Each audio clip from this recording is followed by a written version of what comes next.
podcast que impulsa la Fundación Basilio Paraíso y que trata de profundizar en los informes que lanzamos periódicamente con el nombre Crónicas Paraíso, en los que ofrecemos una visión de la actualidad internacional y el impacto que las nuevas tendencias globales tienen sobre nuestro territorio. Vivimos un momento de cambio profundo. En apenas un lustro, el mundo ha encadenado una pandemia global, una guerra en Europa, la ruptura de las cadenas de suministro, un giro proteccionista en el comercio internacional y más recientemente, y como guinda, la vuelta de Donald Trump a la Casa Blanca. Su regreso ha reactivado políticas económicas imprevisibles que añaden todavía más tensión a la economía mundial ya sacudida por la incertidumbre. Europa y con ella España y Aragón se enfrentan al reto de encontrar su lugar.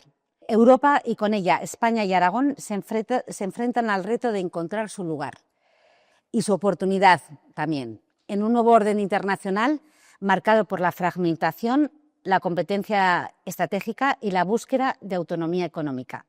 En este contexto nos acompaña Judith Arnal, investigadora principal del Real Instituto Elcano y del Center for European Policy Studies, para hablar del informe que ha elaborado para la Fundación Basilio Paraíso con el nombre Cuando todo se rompe, cómo pueden ganar Europa, España y Aragón en un mundo que se fragmenta. Buenos días, Judith. Muy buenos días y muchísimas gracias a ti, Mercedes, personalmente, y a la Fundación Basilio Paraíso por haber contado conmigo para la elaboración de este informe y para este podcast. Bueno, para nosotros es un lujo, y no solo es un lujo, sino que te agradecemos porque sabemos que tienes una agenda muy apretada y has querido estar físicamente en Zaragoza hoy con nosotros y para hablar y para estrechar el marco en el que has desarrollado tu trabajo. Y solo esperamos que estés a gusto y que te encuentres como en tu casa, porque yo creo que un poquito sí que es tu casa, ¿no? Sí, vamos, yo tengo Aragón muy cerca del corazón porque, de hecho, mi padre es de una localidad de Zaragoza, de Alfamén, y mis padres se conocieron estudiando medicina en la Facultad de Medicina en la Universidad de Zaragoza, o sea que mi madre es de San Sebastián, y entonces cuando acabaron la carrera se fueron a San Sebastián y yo nací allí. Pero muchos de mis tíos, mis primos son aragoneses y tengo, como no puede ser de otra manera, mucho aprecio por la región y además, viendo quién fue Basilio Paraíso, veo que estudió medicina también en la facultad en Zaragoza, con lo cual, vamos, me siento muy conectada tanto con el territorio como con la fundación. Bueno, y para nosotros además tu nombre es símbolo, sobre todo de la institución para la que trabajas, de seriedad, de conocimiento, sobre todo, no solo de Aragón, sino del contexto internacional. Así que esta colaboración nos llena de orgullo. Bueno, y vamos al lío, si te parece. Vamos a basar, bueno, ya sabéis que publicamos de vez en cuando, este es un número especial porque trata de geoestrategia en general, aunque sí que solemos publicar estos documentos coincidiendo con los grandes foros internacionales. Pero yo creo que esta vez merecía la pena hablar de la situación que estamos viviendo a nivel global y también en Europa y por lo que nos toca en Aragón. A ver, tu informe arranca con una frase que ya es todo un aviso. Europa no ha tenido tregua. En apenas 5 años, pandemia, guerra en el suelo europeo, proteccionismo y de nuevo Trump en la Casa Blanca. ¿En qué momento crees que se encuentra la Unión Europea? La Unión Europea se encuentra en una encrucijada fruto de esta situación de policrisis a la que tú te referías, y esto obviamente plantea muchos retos, pero también puede plantear oportunidades. Y en concreto, si echamos la vista atrás, lo que vemos es que la Unión Europea ha adoptado más reformas y se ha profundizado más en la Unión Económica y Monetaria precisamente coincidiendo con situaciones de crisis. Por ejemplo, durante la crisis de deuda soberana se puso en marcha la unión bancaria y se crearon instituciones como el Mecanismo Europeo de Estabilidad, que de hecho es la institución a través de la que se canalizó el préstamo de más de 41.000 millones de euros a España para la recapitalización de nuestro sector bancario. Durante la pandemia vimos que se dio una respuesta radicalmente distinta, incluso a la que se había dado durante la crisis de deuda soberana, con esa gran mutualización de deuda en la Unión Europea para realizar transferencias a los países más afectados por la pandemia, en particular España e Italia. Entonces ahora la pregunta es, ¿va a seguir la Unión Europea dando pasos hacia una mayor integración, hacia una profundización? ¿O no vemos que la situación sea lo suficientemente seria como para que haya este impulso? Entonces, yo veo factores tanto a favor como en contra. Por ejemplo, sí que veo que hay una gran mentalización a nivel de la Unión Europea acerca de la necesidad de ser más competitivos, de simplificar nuestra regulación para que las empresas tengan un clima regulatorio más favorable. Pero también veo señales quizás de proceder más en solitario. En particular, por ejemplo, pues Alemania ha decidido aumentar el gasto público en defensa con arreglo a sus propios presupuestos nacionales y no se ha hablado realmente de mutualizar ese incremento del gasto público en defensa. Entonces hay señales tanto en un sentido como en el otro, pero desde luego nos encontramos en un momento clave. ¿Y tú crees que en esta situación España lo ha hecho mejor que otros países europeos? ¿Ha resistido mejor que otras economías como Alemania, Francia o Italia? Es indudable que en estos momentos la economía española lo está haciendo mejor desde el punto de vista de crecimiento del PIB que tanto la media de la Unión Europea como los principales Estados miembros como pueden ser Alemania, Francia o Italia. Por ejemplo, en 2024 la economía española creció un 3,2% y se espera que este año crezcamos en torno al 2,5%. Esto obedece a distintas razones. Una de ellas, y es muy importante, es la composición sectorial de la economía española. Del mismo modo que durante el COVID-19 la economía española cayó más que, por ejemplo, la economía alemana, y esto se debió a que estábamos relativamente especializados en servicios y la pandemia castigó mucho los servicios de proximidad, como es evidente. En estos momentos los países que más están sufriendo son los que están relativamente más especializados en industria manufacturera. Y de ahí, por ejemplo, que en el año 2024 economías como la alemana, la austriaca o la finlandesa se contrajeran. Entonces, en España, los servicios turísticos, pero también los servicios no turísticos están resistiendo muy bien. Los servicios turísticos están resistiendo bien, además, gracias a una diversificación estacional y también una diversificación de destino, de diversificación geográfica, tanto en origen como en destino. Y luego también es muy importante los servicios no turísticos, servicios de alto valor añadido, como pueden ser los servicios de ingeniería, de arquitectura, servicios informáticos, servicios legales, servicios financieros. Y aquí vemos que la economía española está exportando muchos de estos servicios al exterior, fundamentalmente por dos motivos. Uno, porque durante el COVID-19 se vio que estos servicios se podían prestar de manera online sin necesidad de que hubiera una presencia física en el territorio en el que se fueran a prestar, y en segundo lugar por un coste relativo menor de los servicios españoles con respecto a otros. Pero también hay otros motivos que explican el mejor desempeño de la economía española, como pueden ser el fuerte crecimiento del empleo apoyado en flujos migratorios. De hecho, en 2024 más del 75% de los empleos de nueva creación fueron cubiertos por población migrante. La economía española también está menos expuesta comercialmente a Estados Unidos y China que otras, como por ejemplo las economías alemana e italiana, y además vemos que en estos momentos nuestra industria manufacturera tiene una ventaja energética. Si bien en 2018 el coste de la electricidad para la industria manufacturera española era más de un 30% superior a la media de la Unión Europea, en 2024 era ya más de un 20% inferior gracias al despliegue de energías renovables. Pero esto no quiere decir que la economía española esté exenta de riesgos o de fragilidades. En primer lugar, tenemos... Eso te iba a preguntar, perdona, te interrumpa, porque me imagino que no todo es bueno, ¿no? ¿Cuáles serían los retos? ¿Dónde podemos mejorar?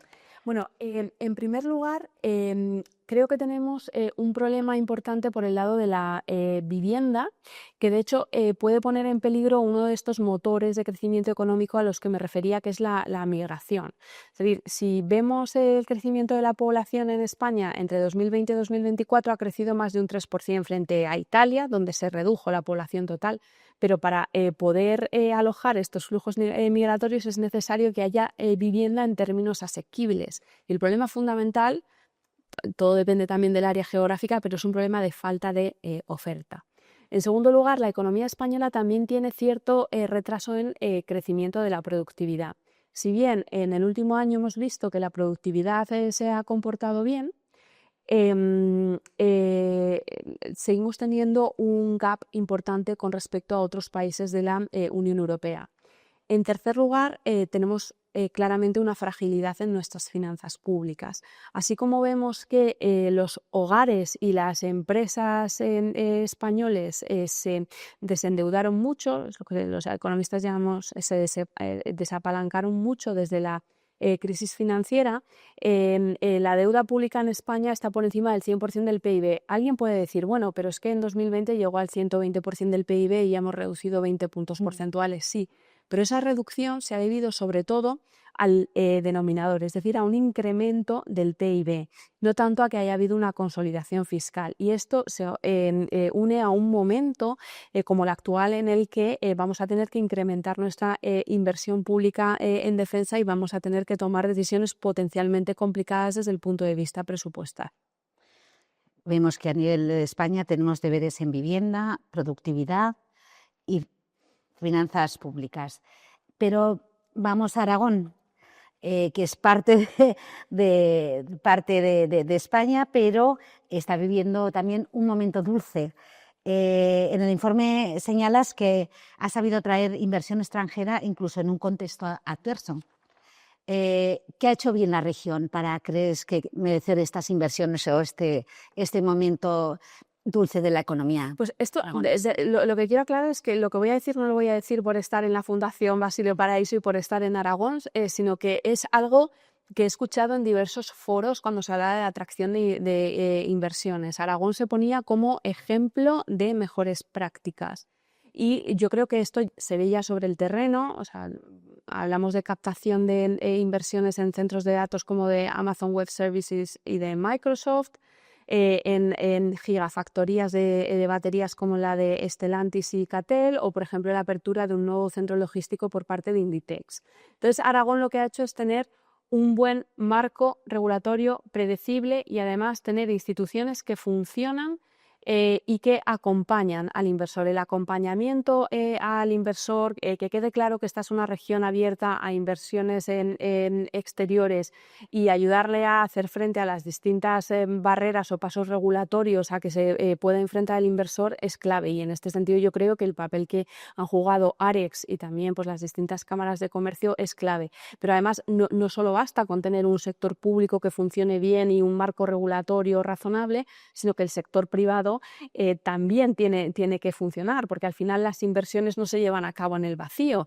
Es necesario que haya un tejido industrial que abrace esas inversiones y yo creo que en este sentido pues Aragón desde luego es una región que está muy bien posicionada tanto por su tejido industrial, también por el talento que hay y además incluso la posición geográfica de Aragón puede ser una ventaja comparativa. De ahí, por ejemplo, el centro logístico de Inditex. Entonces yo creo que Aragón tiene ventajas naturales propias y luego también pues tiene un sector público que ha adoptado las medidas adecuadas y un sector privado vibrante. Precisamente estamos viendo las inversiones por parte de Estados Unidos, de multinacionales de origen, muchas americanas, inversiones americanas. Tenemos también inversiones del otro lado del mundo, de China. ¿Este contexto internacional crees que nos puede afectar en las relaciones, en estas tensiones que hay en las relaciones entre países, en la geoestrategia que nos pilla a nosotros en medio, entre las relaciones de Estados Unidos-China? ¿Crees que nos puede afectar en estas inversiones que se han anunciado por parte de los dos países? Desde luego, tiempos de incertidumbre no son tiempos buenos para la inversión. Muchas veces en tiempos de incertidumbre la inversión se retrae, pero también puede traer oportunidades. De toda crisis pueden surgir oportunidades. Entonces, lo que vemos es que, por ejemplo, mucha inversión directa extranjera que llevaba a cabo Estados Unidos en Europa se repatrió a partir de 2017 gracias a que en Estados Unidos se adoptaron medidas para favorecer esa repatriación de capitales. Por ejemplo, las reformas fiscales bajo la administración Trump I o medidas establecidas bajo la administración Biden, como por ejemplo el Inflation Reduction Act. Pero ahora estamos en un momento en el que las medidas de política económica de la administración Trump II son incluso muy distintas a las que la propia administración implementó en su primer mandato. Entonces, en este contexto de elevada incertidumbre, tener un territorio en el que hay certidumbre regulatoria, en el que hay esfuerzos por simplificar la normativa, creo que puede hacer que atraigamos esas inversiones exteriores. Creo que tenemos que ser territorios abiertos al libre comercio y a la captación de inversiones, pero tampoco tenemos que ser totalmente inocentes. Entonces, sí que tiene sentido, por ejemplo, un mecanismo de control de inversiones extranjeras que existe en España y que se está intentando también armonizar con otros países de la Unión Europea, aunque no es del todo sencillo porque son competencias nacionales al afectar a la seguridad nacional.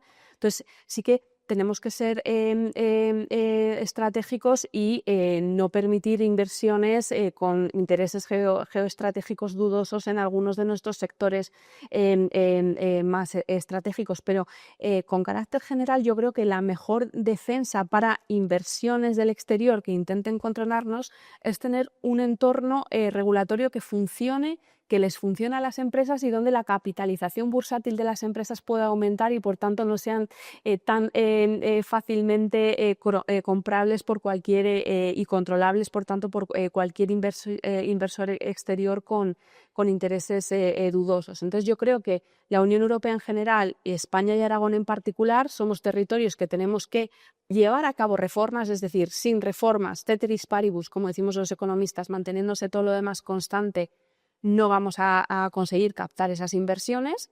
Es muy importante, como digo, la simplificación del marco regulatorio y la implementación armonizada y adecuada de ese marco regulatorio, porque muchas veces a nivel europeo, aunque tengamos reglamentos que son de aplicación directa, vemos que se aplica de manera distinta en cada Estado miembro. Entonces tenemos que intentar armonizar y ser lo más predecibles posibles, no ser inocentes, pero sobre todo establecer un marco en el que nuestras empresas puedan crecer.